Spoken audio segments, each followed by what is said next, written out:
Hello and welcome to Big Dash Knows. Big Dash knows what? New York Giants football.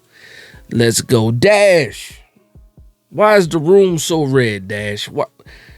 What's the problem?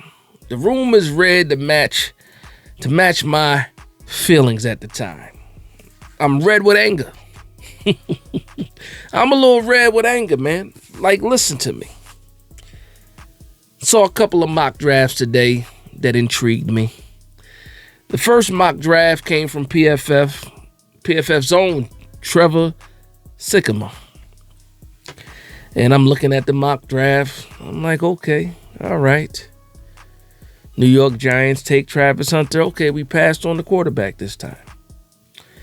Let me see where Shedeur Sanders fell. Oh, Raiders? Okay, the Raiders didn't take him. Who else needs a quarterback? Let's see if Pittsburgh.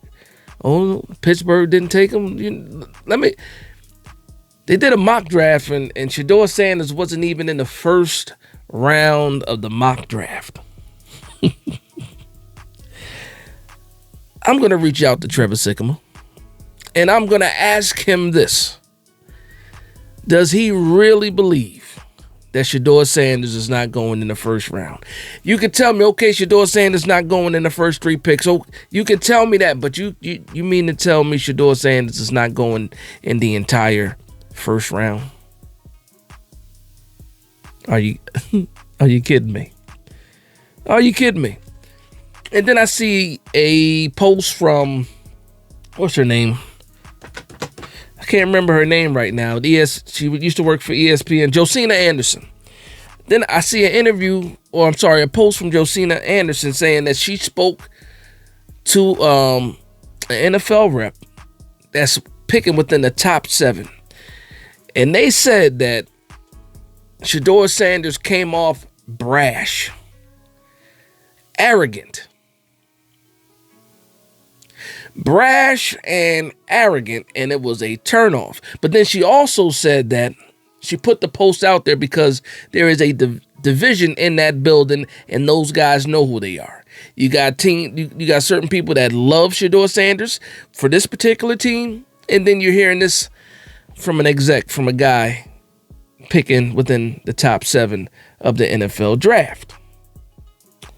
And then to top it all off, after that, I get another mock 2.0 from Lance Zierlein, and I believe he has Shedeur Sanders dropping all the way to the back end of the first round. And I think they had him going to the Cleveland Browns. I think Lance had him going to the Cleveland Browns. And guess what? People let Lance hear it because he put out a comment after that saying, people want me fired because of I had Shedeur Sanders sliding. Last year I had Jaden Daniels above Drake May, and people wanted me fired for that. Here's the thing. I had Jaden Daniels above Drake May last year. You're not saying much. You're not saying much. I had Drake May behind Michael Penix. I got crucified for that. But we still got time, and time will tell who the best passer of the ball will be out of that draft class. Jaden Daniels is hands down the best quarterback to come out of that draft right now. Proof was in the pudding already. Year 2 for these guys is going to be big. I want to see what Michael Penix does because he's going to be the starter. Caleb Williams got a new coach. Jaden Daniels is still progressing. And Drake May got a new coach as well. But back to the main point of the conversation.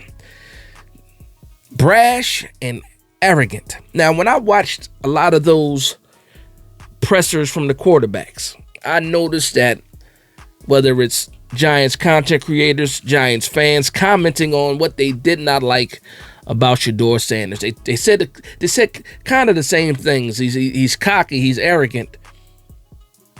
And the funny thing about it is, I didn't take it that way. I saw it as a confident quarterback, somebody that is confident in their abilities. And I need a confident quarterback. When you talk about Cam Ward is absolutely confident. You can't tell Cam Ward he's not the best quarterback in this draft. He feels that way, and he'll let you know it. He's not afraid to say it. But he's not flashy to the point where Shedeur Sanders is flashy, and I'll tell you why. Cam Ward has not been dragged through the mud. Cam Ward has not been bashed by the media. Everybody loves Cam Ward. They might critique him a little bit, but there's nobody really dragging Cam Ward through the mud. So you have a guy that's on the defensive in Shedeur Sanders. He's very confident. Remember this. He's very confident in his ability. His track record is clean. He went to Jackson State, excelled. He went to Colorado, excelled. Went back, excelled again. Got better year after year. And he's met with a lot of doubt and a lot of hate. Some people say he didn't deserve it because his father is who his father is. Some people said he didn't deserve it because look at the conference he played against. Look at his comp. They disregard everything else and they put all this on, let's be honest, a young kid. So a kid that is absolutely confident with himself, every time he's looking at social media, somebody is saying something bad about him or his father.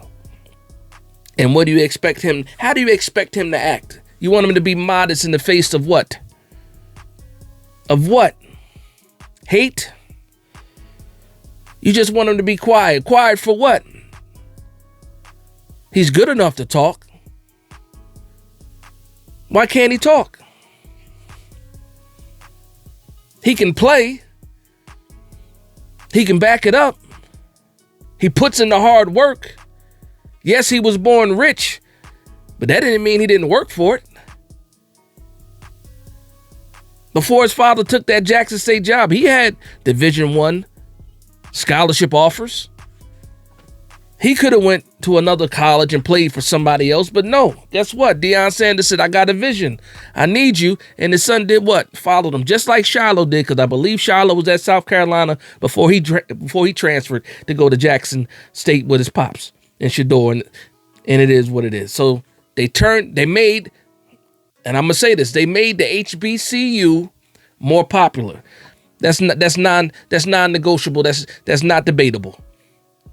They made the HBCU on the grand stage more popular, and then guess what? Colorado says, hey, I like what you're doing here. Come on to Colorado. Let's see what you can do with this. Before Deion Sanders got there, they were a one-win team.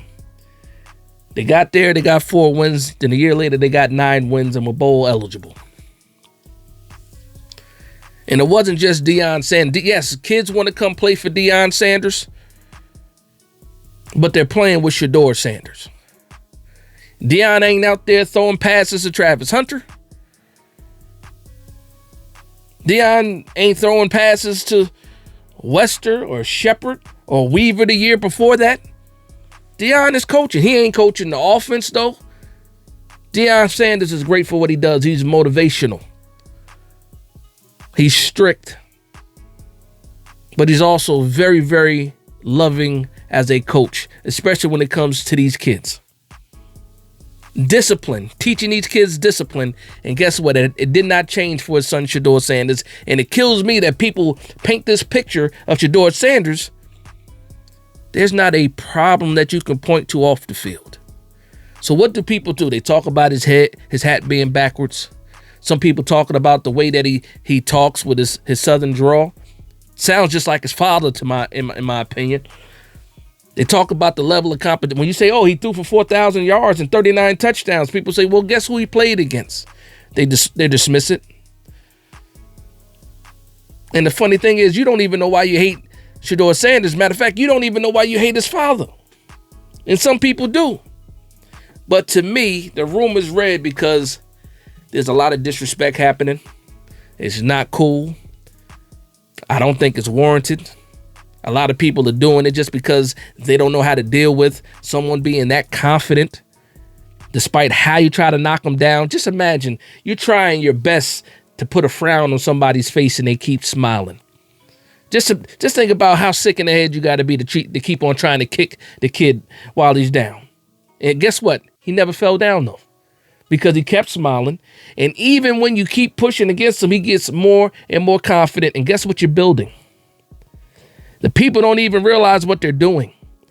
And whether he's a New York Giant or not, they don't even realize what they're doing. They're creating a monster. He's already confident. He's already cocky, like people say. They're creating a monster because guess what? He already has a chip on his shoulder from his father, living in his father's shadow, growing up in his father's shadow. And now everybody's calling him or saying that he's not worth such and such pick. He's not draftable at all. Look at the competition he played against. You're creating a monster. And I hope after all of this, we get that monster on this team. I hope we get this because guess what? When he gets to the NFL, he's going to remember all of this, right? And he has the talent to be good in the NFL. But guess what? You might have fed him the energy to be great. And I want greatness for the New York Giants. We'll see what happens, though. We will absolutely see what happens. I can't wait for the draft to get here. Is it going to be Cam Ward? Are we going to trade up to the number 1 spot to get Cam Ward like a lot of people are expecting? Are we going to sit and wait and hopefully Shedeur Sanders lands in our lap pause at 3? Are we trading up for Shedeur Sanders? The whole point is, in a couple of months, we're going to find out what exactly is going on with the New York Giants. In a couple of weeks, we're going to find out who the veteran quarterback is going to be for the New York Giants before the draft gets here. And I can't wait. I can't wait. One thing I don't do, or one thing I don't care about, is being wrong. If I'm wrong, I'll admit it. If Shedeur Sanders gets into the league and becomes a bust, I'll be right here to answer all of the questions and to take all of the kicks. But I don't believe he's going to be bad. I absolutely believe he's going to be great, and there's a lot of reasons for it. And hopefully people can see it as well. If you don't, you don't. It is what it is. But with that being said, I want to thank everybody for vibing with me. Please like, comment, and subscribe. And from one Giants fan to another, this is Big Dash Knows, Big Blue Nation. Let's go.